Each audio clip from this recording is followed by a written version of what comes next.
Hello दोस्तों, जय हिंद। तो दोस्तों, जैसा कि बिहार में कर सकते हैं कि आपका एक महत्वपूर्ण बहाली जिसका नाम है लाइब्रेरियन का बहाली आने की संभावना है। तो आप अभी से कर सकते हैं कि अगर आप लाइब्रेरियन का कोर्स किए हैं, यानी एक तरह से लाइब्रेरी का कोर्स किए हुए हैं, तो आप जो इसके तैयारी में लगे रहिए, ताकि कर सकते हैं कि आपको इस बहाली का मौका मिल सके, है ना। तो चलिए आइए देखते हैं आज लाइब्रेरी कर सकते हैं कुछ महत्वपूर्ण जो टॉपिक है, और उससे बनने वाला कर सकते हैं कि महत्वपूर्ण प्रश्न जो एग्जाम के दृष्टिकोण से काफी महत्वपूर्ण होता है, उसको जानने का प्रयास करेंगे। ठीक है। तो जैसा कि हम लोग पढ़े थे कि लाइब्रेरी है ना, जिसे क्या बोलते हैं, इसको पुस्तकालय।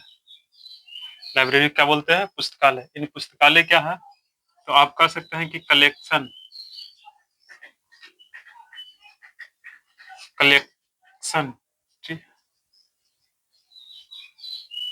Of book. ये जो लाइब्रेरी होता है वो पुस्तकालयों का क्या होता है? ये पुस्तकों का संग्रह। यानी जो आपका पुस्तकालय जो होता है वो विभिन्न प्रकार के पुस्तकों का क्या होता है? संग्रह होता है, जिसका उद्देश्य की अगर बात किया जाए तो आपको बताया गया था, या आप जानते भी है, इसकी मुख्य उद्देश्य जो है वो सेवा करना है ना। जो विभिन्न प्रकार के पाठक है वो आकर के पुस्तकालय के अंदर अपनी जरूरत के हिसाब से वो अध्ययन कर सके। तो इस तरह की पुस्तकों की जो संग्रह होता है या जो भवन होता है उसे पुस्तकालय कहते हैं। उसके बाद बताया गया था कि पुस्तकालय क्या है, तो यह एक सामाजिक संस्था। पुस्तकालय जो है वो एक क्या है? सामाजिक संस्था। तो ये भी काफी कह सकते हैं कि महत्वपूर्ण प्रश्न बनता है कि पुस्तकालय क्या है। तो पुस्तकालय एक सामाजिक संस्था है, क्योंकि पुस्तकालय से समाज के हर एक वर्ग के लोगों का लाभ मिलता है, या कह सकते हैं कि पुस्तकालय से समाज के हर एक वर्ग के लोग क्या होते हैं? जुड़े होते हैं। तो इसलिए पुस्तकालय जो है वो एक सामाजिक संस्था है। चाहे तो वो कह सकते हैं सार्वजनिक पुस्तकालय की बात की जाए, या पुस्तका या कह सकते हैं कि आप स्कूल एकेडमिक लाइब्रेरी की बात की जाए, या स्पेशल लाइब्रेरी की बात की जाए। मतलब एक तरह से देखा जाए तो पुस्तकालय का समाज के अंदर एक अहम भूमिका है।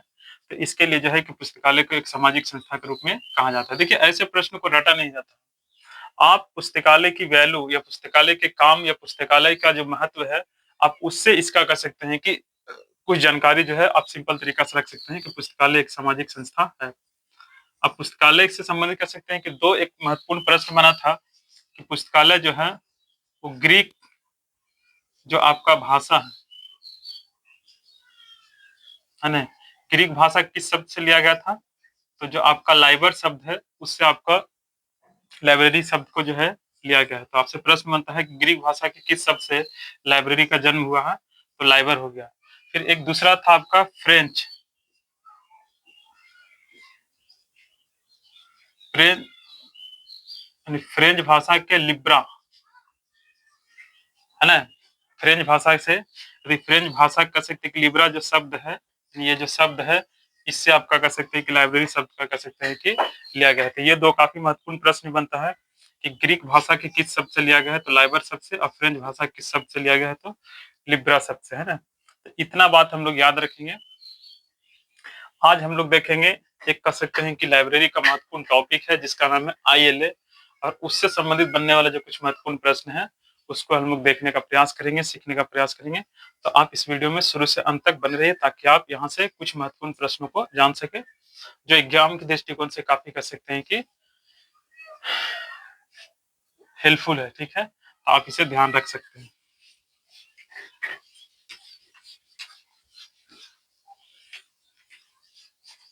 तो आइए चलते ये देखते हैं हम लोग कि आईएलए क्या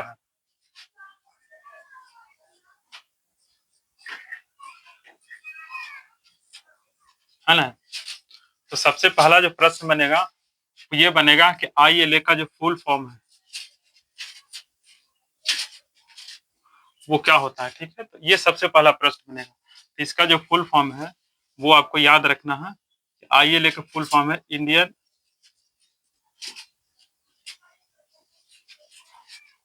लाइब्रेरी एसोसिएशन।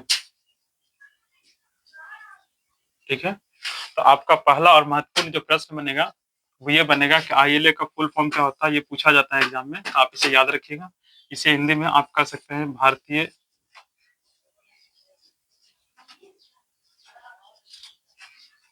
पुस्तकालय संघ, है ना। तो ये इसका कह सकते हैं कि नाम होता है। ठीक है, तो आपका पहला और महत्वपूर्ण प्रश्न जो है कि आपको ये बनता है। अब उसके बाद दूसरा जो महत्वपूर्ण प्रश्न बनेगा कि ये बनता है कि भारत का सबसे जो पुराना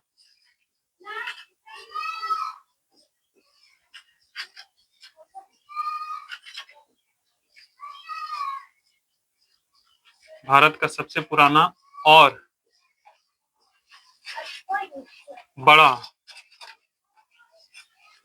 अगर संघ की बात किया जाए तो भारत का सबसे पुराना और सबसे बड़ा संघ जो है वो क्या है, तो आईएलए है।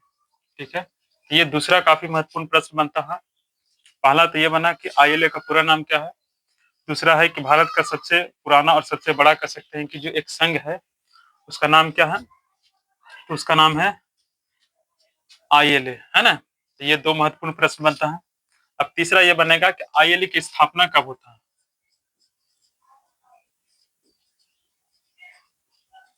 है ना। तो आईएलए की स्थापना डेट आपको याद रखना है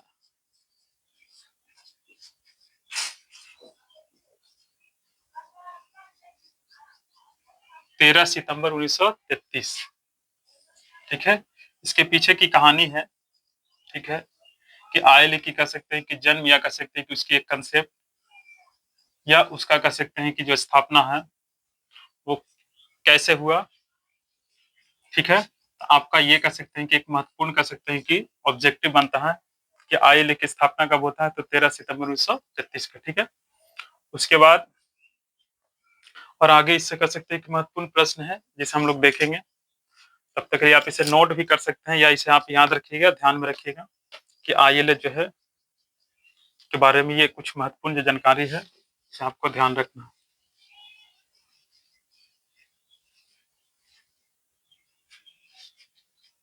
अब उसके बाद एक बनता है आपका आईएलए की कह सकते हैं कि मुख्यालय,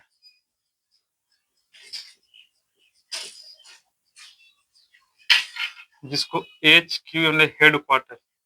ठीक है, तो इसकी मुख्यालय जो है वो आपका कहाँ है, तो वर्तमान में इसकी मुख्यालय जो है वो आपको दिल्ली में है। कहाँ है, दिल्ली में। तो आप ये भी याद रखिएगा कि आईएलए का मुख्यालय कहाँ है, दिल्ली में।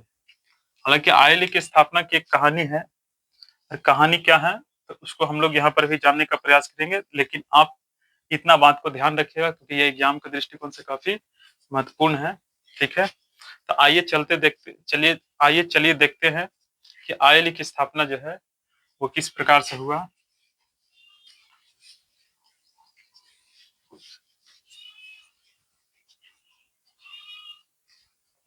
तो देखिए, आपका भारतीय अखिल, प्रथम यहाँ पर आप लगा दीजिए, प्रथम भारतीय अखिल पुस्तकालय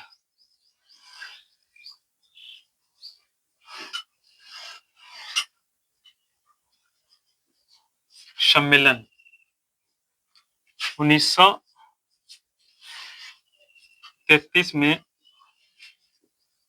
आपका कोलकाता में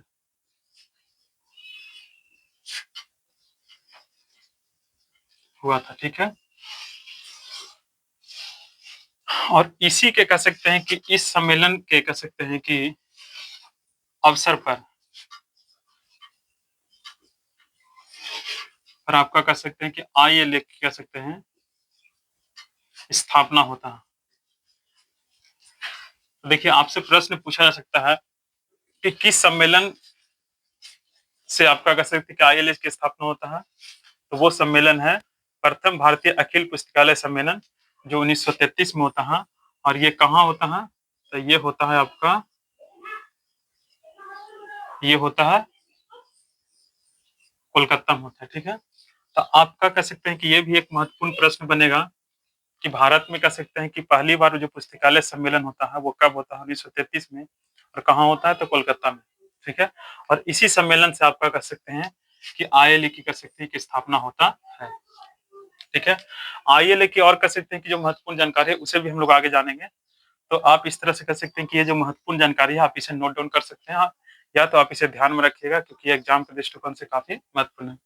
अब आइए इसी से कह सकते हैं कि जुड़ा हुआ इसी तरह का सम्मेलन से जुड़ा हुआ दो और सम्मेलन होता है, और वो दो सम्मेलन का कह सकते हैं कि इससे संबंधित आपको एग्जाम में प्रश्न देखने के लिए मिलता है, तो उसे भी हम लोग देखेंगे कि वो दो सम्मेलन क्या है।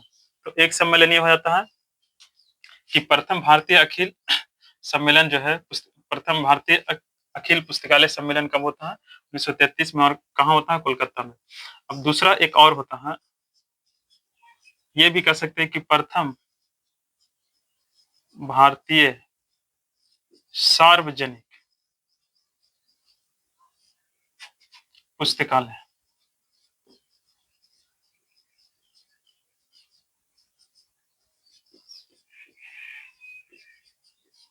सम्मेलन। ठीक है, ये आपका 1934 में होता है। देखिए हम लगातार इसलिए लिखा दे रहे हैं इस टाइप के प्रश्न ताकि आप सीक्वेंस में से क्या कर सकते हैं, याद रख सकते हैं। और ये कहाँ होता है? मद्रास में हुआ था।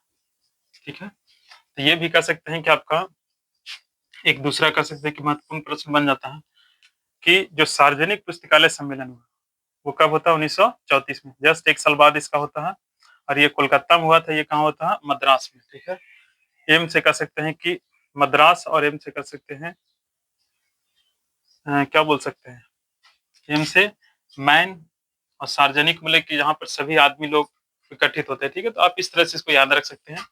तो आपको दूसरा प्रश्न याद रखना है कि प्रथम भारतीय सार्वजनिक पुस्तकालय सम्मेलन कब होता है?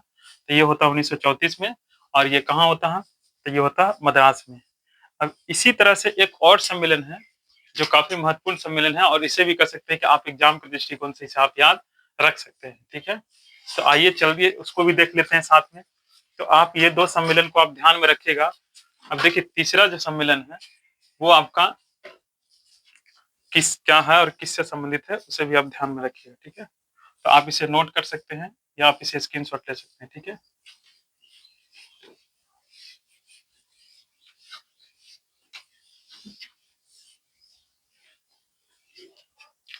देखिए ये दोनों जो सम्मेलन था वो लाइब्रेरी का सम्मेलन था।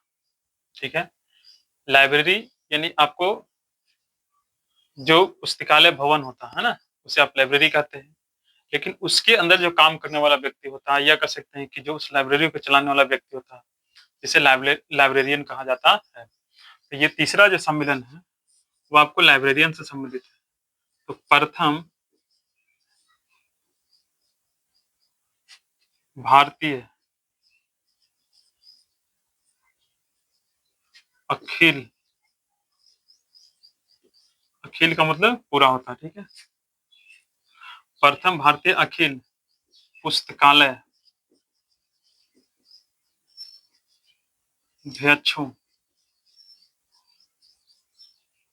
पुस्तकालय अध्यक्षों का सम्मेलन, ये 1918 में होता है। और ये कहाँ होता है? ये लाहौर।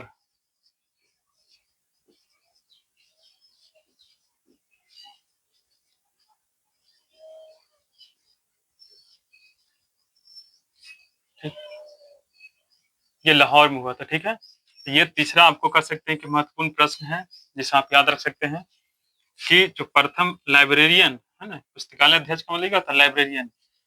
ठीक है, तो लाइब्रेरियन को लेकर के जो कह सकते हैं कि पूरे भारत स्तर पर जो एक सम्मेलन हुआ था वो कब होता है? 1918 में, और ये कहाँ होता है? लाहौर के अंदर। ठीक है, तो ये भी कह सकते हैं कि एक महत्वपूर्ण प्रश्न बनता है जिसे आप याद रख सकते हैं। ठीक है, तो इस तरह से कह सकते हैं कि लाइब्रेरी से संबंधित कह सकते हैं कि महत्वपूर्ण प्रश्न है उसे हम लोग देखेंगे।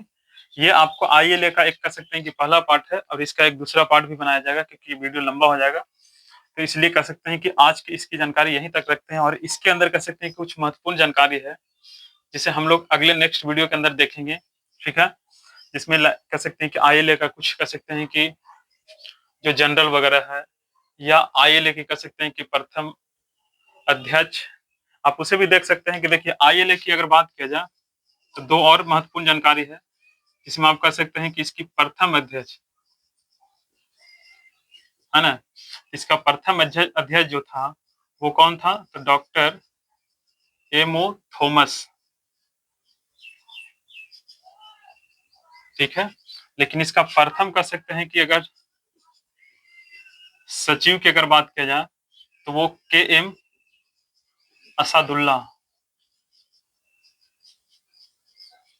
ठीक है, तो ये दो कह सकते हैं महत्वपूर्ण जानकारी याद रख सकते हैं। एक तीसरा और महत्वपूर्ण जानकारी ये भी याद रख सकते हैं कि ILA का आजीवन